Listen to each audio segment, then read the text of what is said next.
हरियाणा पर अगले 5 साल किसका राज होगा? कांग्रेस और बीजेपी दोनों ने ही पूरी ताकत लगाई है। आम आदमी पार्टी ने भी बची खुची कसर पूरी कर दी। जेजेपी भी ताकत लगा रही है, जिसके बाद मुकाबला दिलचस्प हो गया है। चुनाव प्रचार के आखिरी दिन 3 सियासी घटनाएं आज लेकिन बहुत चर्चा में रही हैं। वो 3 सियासी घटनाएं क्या हैं, आपकी स्क्रीन पर रख रहे हैं। अशोक तंवर ने बीजेपी को झटका दे दिया। क्या शैलजा की दावेदारी कायम है, यह भी कयास लगाए जा रहे हैं। और ड्रग कनेक्शन पर बीजेपी ने आज तगड़ा वार किया। क्या है ड्रग कनेक्शन, यह आपको बताएंगे। चुनाव प्रचार के आखिरी दिन जिस घटना की सबसे ज्यादा चर्चा हो रही है वो है अशोक तंवर के कांग्रेस ज्वाइन कर लेने की। 5 साल पहले हुड्डा से मतभेद की बात कहकर कांग्रेस छोड़ी थी और अब 5 साल बाद राहुल गांधी के मंच पर भूपेंद्र हुड्डा के सामने अशोक तंवर फिर से कांग्रेस के हो गए। लेकिन दोनों ने एक दूसरे को दूर से ही नमस्ते किया, पास नहीं आए, यानी कि दिल नहीं मिल पाए। बेशक मत मिल गए हों।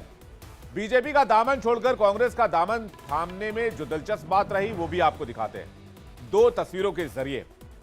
दोपहर 1:45 पर अशोक तंवर सोशल मीडिया पर बीजेपी की तीसरी बार सरकार बनेगी ऐसा पोस्ट करते हुए नजर आ रहे थे।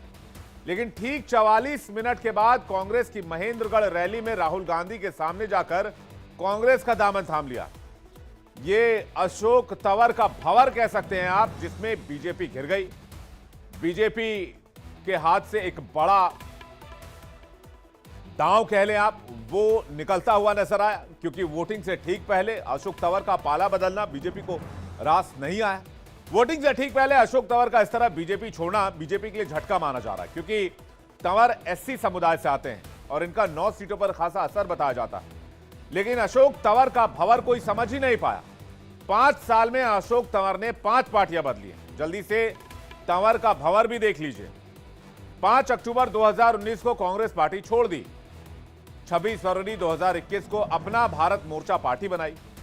23 नवंबर 2021 को टीएमसी में शामिल हो गए। 4 अप्रैल 2022 को टीएमसी छोड़कर आम आदमी पार्टी ज्वाइन कर ली। 20 जनवरी 2024 आम आदमी पार्टी छोड़ दी, बीजेपी में शामिल हो गए। और 3 अक्टूबर 2024 को बीजेपी छोड़कर वापस कांग्रेस में वापसी कर ली। यानी अशोक तंवर के इस रफ्तार को देखकर बड़े बड़े राजनीतिक विश्लेषक झटके खा रहे हैं और उनको समझ नहीं आ रहा है कि अशोक तंवर ने इतनी जल्दी पार्टी कैसे बदली। क्या अशोक तंवर हरियाणा के चुनाव का रुख भांप चुके हैं? इधर एक तरफ बीजेपी को झटका लगा, लेकिन दूसरी तरफ कुमारी शैलजा का आखिरी दिन चुनाव प्रचार छोड़कर दिल्ली में सोनिया गांधी से मुलाकात करना कई मैसेज दे गया। सोनिया गांधी से कुमारी शैलजा की मुलाकात अहम मानी जा रही है। नेताओं में क्या बात हुई यह अभी तक सामने नहीं हो पाया है, लेकिन माना यह जा रहा है कि सोनिया गांधी ने शैलजा को एकजुट रहने और आगे अहम भूमिका मिलने का भरोसा दिलाया है, क्योंकि शैलजा की हुड्डा से सीएम फेस को लेकर नाराजगी किसी से छिपी नहीं है। दोनों की खटपट को बीजेपी ने मुद्दा भी बनाया हुआ है, जिसके बाद राहुल गांधी ने दोनों नेताओं को एक मंच पर लाकर सब कुछ ठीक होने का संदेश देने की कोशिश जरूर की थी, लेकिन शायद वो अभी तक बहुत काम नहीं कर पाया है। लेकिन हरियाणा चुनाव प्रचार के आखिरी दिन एक और मुद्दा बहुत गर्म रहा। दिल्ली में पकड़े गए ड्रग्स रैकेट का कांग्रेस से कनेक्शन का आरोप लगाकर बीजेपी ने आज जोरदार हमला किया। बीजेपी ने ड्रग्स कांड के मुख्य आरोपी तुषार गोयल को लेकर दावा किया कि यह कांग्रेस की आरटीआई सेल का अध्यक्ष है, जिसका कांग्रेस नेताओं के साथ सीधा संबंध है। बीजेपी ने जो फोटो शेयर की है वो भी आपको दिखाते हैं। तस्वीर जो आप देख रहे हैं वो सामने आप देखिए, कांग्रेस नेता के साथ गोयल जी की तस्वीर। अब इस पर सवाल उठाए जा रहे हैं। इन तस्वीरों को लेकर सियासत गर्म है। बीजेपी ने मोर्चा खोला, हुड्डा परिवार को सवालों के घेरे में लिया और कांग्रेस पर सवाल उठाए।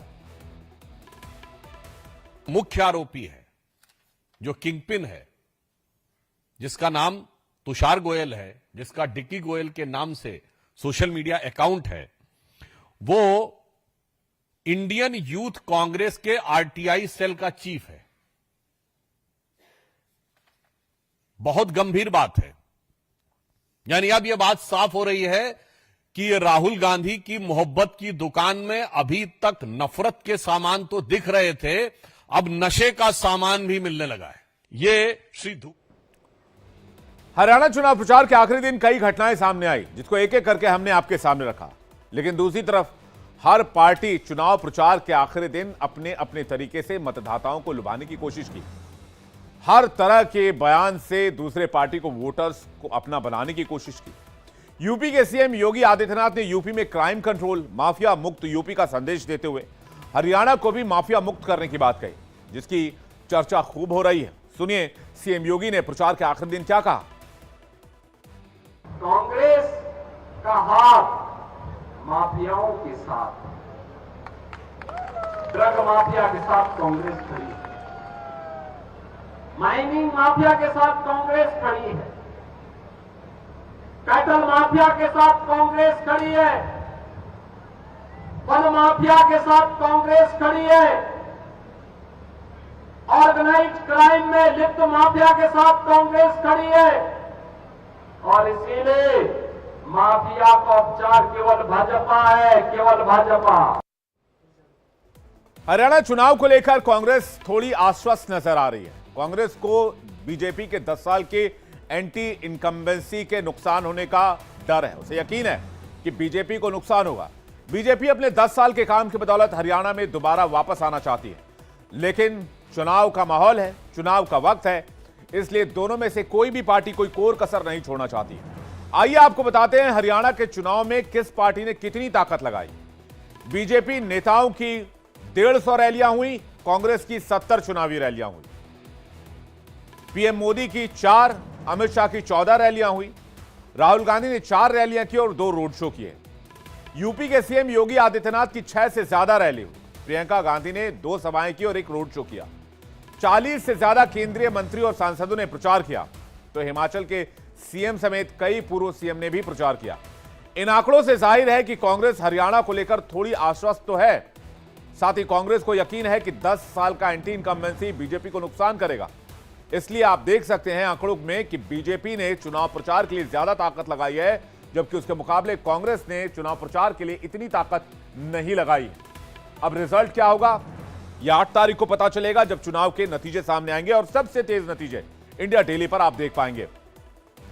आइए आगे बढ़ते हैं, बात एक और बड़ी खबर की। वीर सावरकर को लेकर कर्नाटक के मंत्री